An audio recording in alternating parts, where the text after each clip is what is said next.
Я боюсь Аллаха. Я далек от тебя, когда человек стал уже неверующим. Ислам ведет решительную атаку на порог лицемерия и другие болезни, возникающие от утраты искренности, ибо этот порог является многосложным процессом разложения, путем уводящим его в удовлетворение накопившихся в нем плотских страстей. Явный порог приводит к преступлению, проявляется в обществе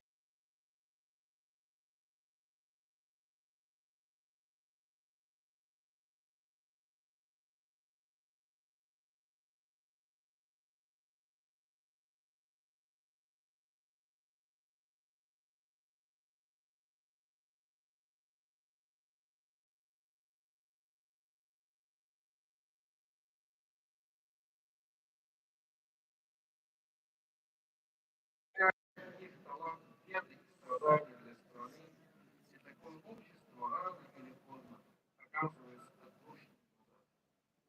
Духовно нищее сердце, лишенное искренности, недостойно благоволения, подобно скале, покрытой землей, которая не может взрастить растение, обманчивое скорлупа ничем не обогатит новое ядро. Что же может быть искреннее, ценнее искренности и класса? И что же может быть обильнее в своей благодати и бараке? Связываясь с малой, она увеличивает его до размеров, превосходящих по размерам гору. Между тем, как глупые, но лишенные ее, не потянет Аллах даже на несколько. Очевидно, что разница в вознаграждении, которая записывается за плохие деяния, от десятков до 700 крат, эта разница проистекает от искренности, скрытой в глубине души, того, что ведомо только ведущему о сокровенном и явном мире. Итак, насколько чиста глубина и обширна польза, во столько крат не будут приумножаться десятки и сотни. Именно поэтому посланник Аллаха, саллаллаху алейхи ва саллям, сказал: будь искренен.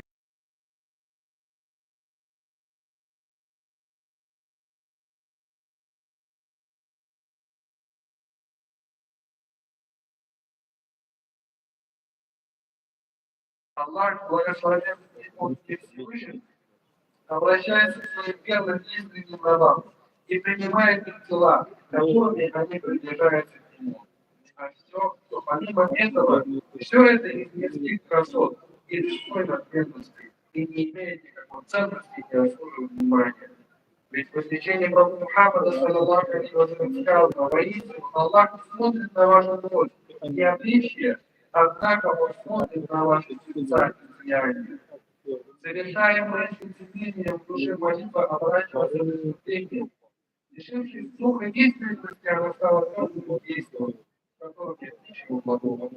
То же самое относится и к закату, обязательно милостыни, коль он исходит от сердца, открытого Аллаху, и значит,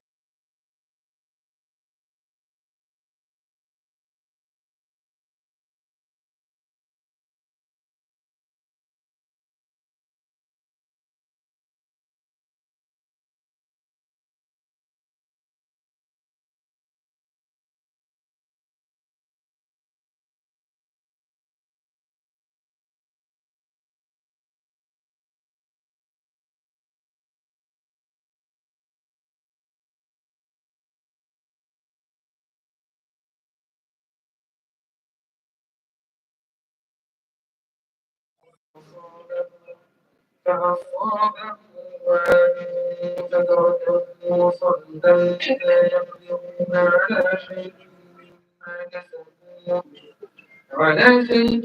مما كسبوا والله لا يهدي القوم الكافرين. Которые уверовали, не делайте тщетными напрасными ваши милостыни, покрытые обидой, подобно тому, как тот, кто тратит свое имущество для подготовки перед людьми, чтобы его хвалили, и не верует в Аллаха и последует за ним.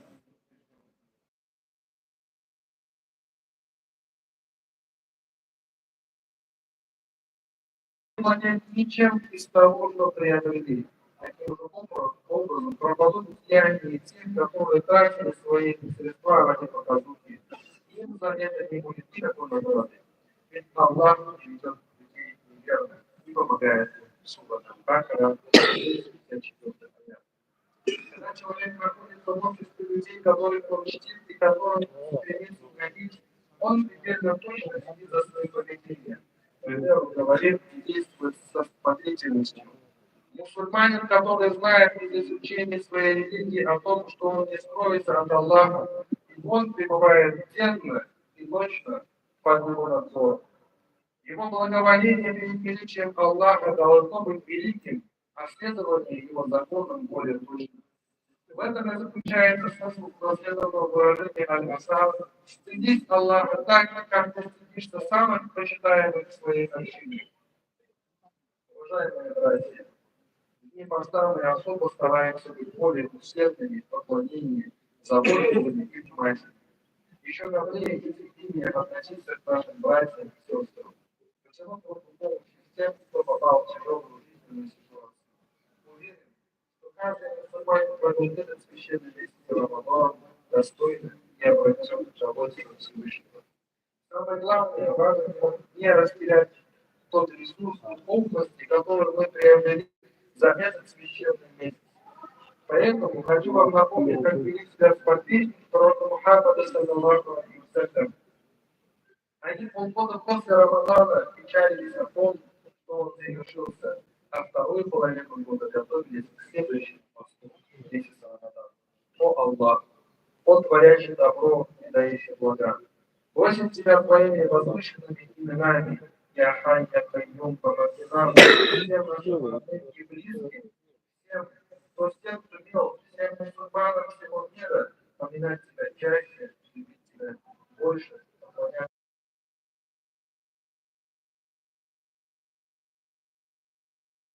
наш иман, озади наши сердца познание Твоего величества, помоги перенести все, что тревожит нашу душу, причиняет нам боль, убереги нас от наущений и от всего, что может сбить нас с пути истины.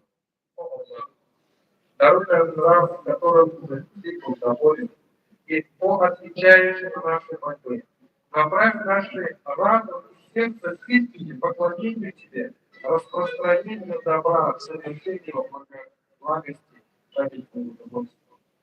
С наступлением ночи перед праздником Аллах посылает ангелов в каждый город и каждое селение. Эти ангелы исходят на землю и возглашают: «Эй, умма Мухаммада, приходите на званый вечер Всевышний, Он одарит вас своей милостью, простит и помилует вас. Когда мукмины придут на праздничный намаз, Аллах ангелам скажет: будьте свидетелями, я простил и помиловал». Поздравляю всех с праздником Идуль-Фитр. Отдельно хочу обратиться к участникам СМО, их семьям, детям, родителям. Да примет Всевышний наш пост во имя Тавалих, наши закаты и фитр садака. Благие дела, совершенные в этот месяц, и щедро воздаст за них.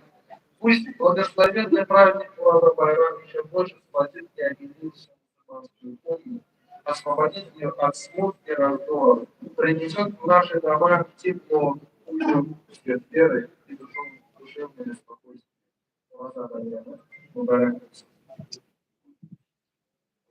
братья, прошу сохранить спокойствие. Сейчас, иншаллах, мы приступим к чтению праздничной молитвы нашей кульминации, для чего все мы собрались, для того, чтобы помолиться после того, как мы пробежали пост месяц Рамадан, собравшись на этой площади, в этом месте, помолиться в праздничный день Идуль-Фитр, глаза Байрам, иншаллах, совершить праздничное богослужение и по милости Всевышнего Аллаха покаяться за свои совершенные ошибки, за свои грехи. И пусть Всевышний Аллах примет все наши благие намерения, все наши дела, все наше благое состояние. Ведь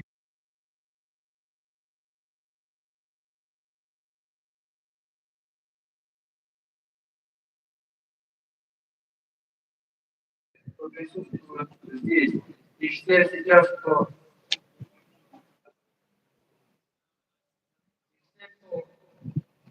на сегодняшний день они выстраивают, стоят в ячейках, на улицах, сегодня переполненные города.